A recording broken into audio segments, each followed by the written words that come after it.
In the autumn of 2001, the United States military was operating under a level of tension and paranoia the modern world had rarely witnessed. In the immediate aftermath of the September 11th attacks, network administrators across the Pentagon, the Army, the Navy, and NASA sat in darkened control rooms, staring at their monitors with white-knuckled dread. Every digital anomaly, every unauthorized ping, and every ghost in the machine carried the terrifying possibility of foreign sabotage, state-sponsored cyber warfare, or an incoming coordinated strike. Then the alarms began to ring. At first, it looked like a routine system glitch, a minor fluctuation on a server log. But across different commands, administrators noticed something deeply unsettling. Files were shifting. Administrative privileges were altering themselves in the dead of night. Connections were appearing from external gateways, moving laterally through isolated subnets and slipping away before anyone could trace the source. The security teams didn't just find an anomaly on one machine. They found a footprint, then another, then an entire trail cutting through systems that were supposed to be entirely sealed off from the outside world. The intrusion wasn't confined to a single department. It bled from the Army into the Navy, spread across the Air Force, breached the Department of Defense, and finally struck NASA. By the time engineers mapped the full scope of the breach, the realization hit them like a physical blow. An unknown intelligence had systematically compromised 97 high-security government computers. In the hyper-paranoid climate of late 2001, the Pentagon assumed the worst.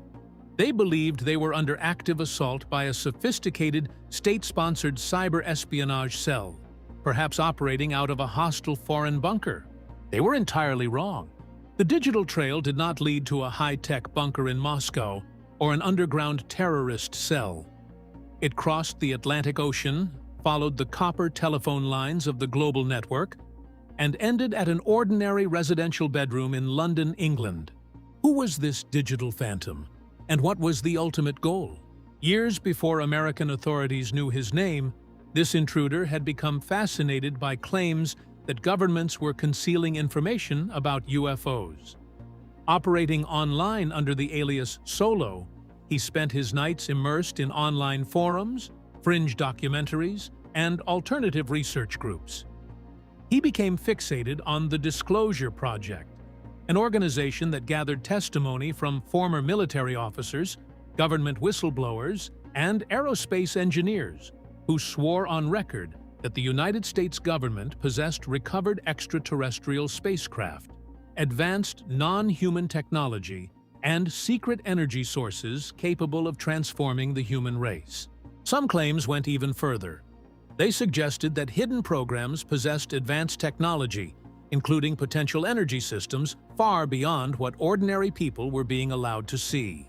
This man wanted to know whether any of it was real, but he faced a simple problem. People could tell stories.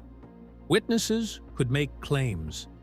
Books and websites could repeat them. None of that was proof. If the United States government really possessed the evidence these people described, he believed the answer would be somewhere behind the public face of those institutions. Instead of waiting for the evidence to be released, he would go looking for it himself.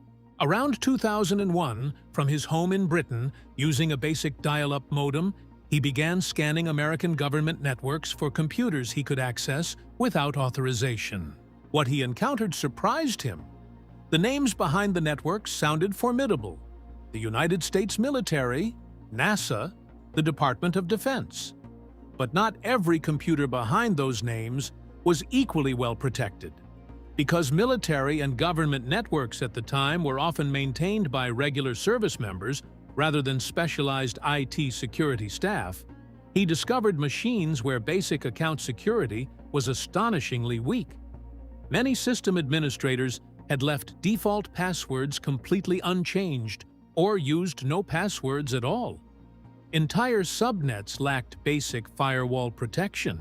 He didn't need advanced malware or complex exploits. He wrote a simple script designed to scan multiple IP addresses simultaneously, looking for blank passwords and open ports.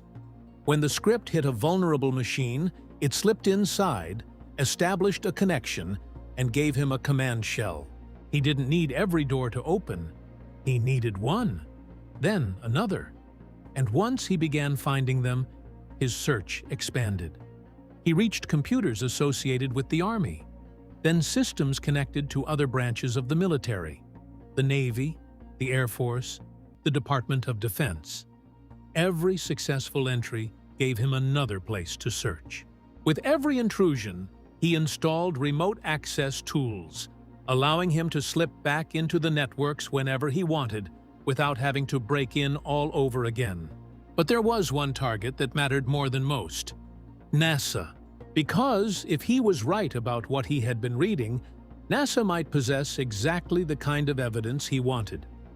He had encountered claims that people working with government imagery had seen unexplained objects in high-resolution photographs before those images were released publicly.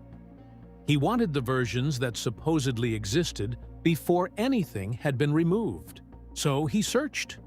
Not for credit card numbers, not for bank accounts, not for something he could sell. He used internal search tools like Land Search to dig through files and directories for anything connected to UFOs, unusual programs, unexplained technology, or images the public might never have seen.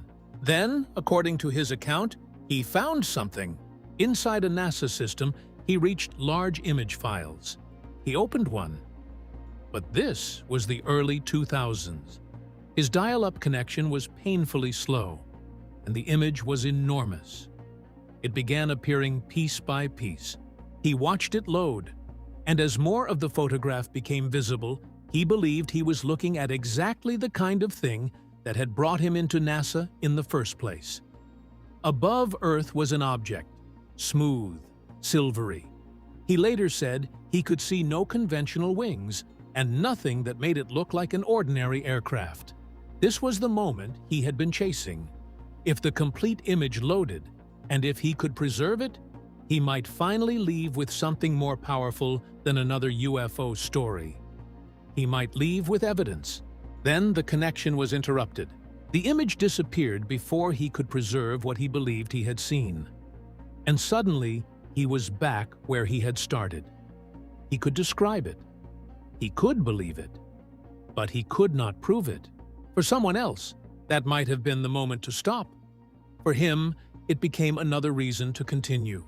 He went looking again, and another discovery followed. He later said he encountered an Excel spreadsheet containing 3 words that immediately caught his attention: non-terrestrial officers. The sheet detailed military ranks and names of unknown individuals, alongside tabs tracking material transfers between unnamed ships. He searched the ship names against public naval records and found nothing. To him, already convinced that secret programs might exist, the material seemed to point in the direction he had been searching: a covert, space-based initiative. But it still did not solve his problem. Non-terrestrial officers was an unusual phrase. It was not proof of extraterrestrials. Unfamiliar ship names were intriguing. They were not proof of a hidden space fleet. Once again, he believed he had reached the edge of something extraordinary without obtaining the evidence that would allow everyone else to see what he thought he was seeing. So, he kept going. And this was where his hunt for one mystery began creating another. Because while he was concentrating on what might be hidden inside American government computers, administrators and investigators had a completely different problem. Someone who did not belong there was repeatedly getting inside. And while he was hunting for aliens in the dark, his presence was finally starting to make noise. The intrusions were no longer silent. In some instances, frustrated by security settings or administrative lockouts, he had left blunt messages embedded on system screens, including a taunt declaring that American network security was crap. Worse still, His actions were causing real operational friction. American prosecutors would eventually state that he compromised 97 military and NASA computers over a 13-month period. The timing made the intrusions critical. In the wake of the September 11th attacks, federal agencies were operating under intense pressure. The allegations soon escalated beyond unauthorized viewing. Prosecutors accused him of deleting critical operating system files and interfering with infrastructure. Within the military district of Washington, his actions caused a server crash that disabled a network of 2,000 computers for 24 hours. At Naval Weapons Station Earl in New Jersey, a crucial hub supplying the Atlantic Fleet, hundreds of computers were knocked offline, wiping maintenance logs and paralyzing munitions deliveries. The total financial damage climbed past $700,000. The government needed an answer to the question that mattered most: who was inside their networks?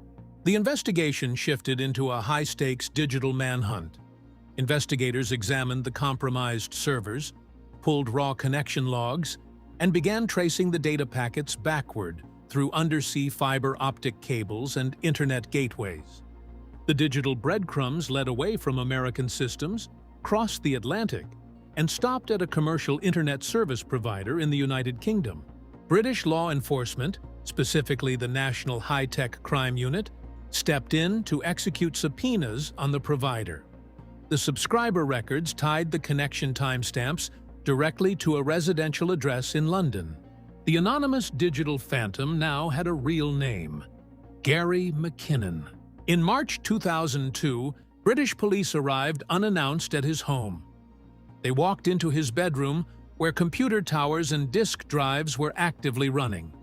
McKinnon was confronted, his equipment was seized, and during formal questioning by authorities, he did not deny the intrusions. He calmly acknowledged unauthorized access to American systems. The central dispute changed immediately. It was no longer about whether he had broken in, but why he had done it. When investigators asked him if he was working for a foreign power, his answer stunned them. He was looking for UFOs. From the perspective of American prosecutors, his motive did not erase the wreckage. Federal indictments were filed in Virginia and New Jersey, demanding his immediate extradition to stand trial in an American court, where he faced up to 60 years in prison. What followed was an epic 10-year legal war. McKinnon fought extradition tooth and nail. As British courts gradually ruled in favor of his transfer, a massive turning point arrived. Independent medical experts diagnosed him with severe Asperger's syndrome, warning of an extreme risk of suicide if he were locked away in a maximum security American prison. The case transformed into a massive public and political crusade across the United Kingdom. Finally, in October 2012, British Home Secretary Theresa May officially blocked his extradition on human rights and medical grounds. A subsequent review by the Crown Prosecution Service determined that a local British trial was practically impossible, because all the evidence and witnesses remained in the United States. More than a decade after the intrusions began, the legal battle was finished. No American trial, no British trial. Gary McKinnon went looking inside the American government for proof that humanity was not alone. He said he found enough to convince himself, but he never found enough to prove it to the rest of the world. If there's an extraordinary true story you'd love to hear on this channel, tell us about it in the comments. And if you enjoyed this one, leave a like, join the channel, and stay with us for more incredible true stories.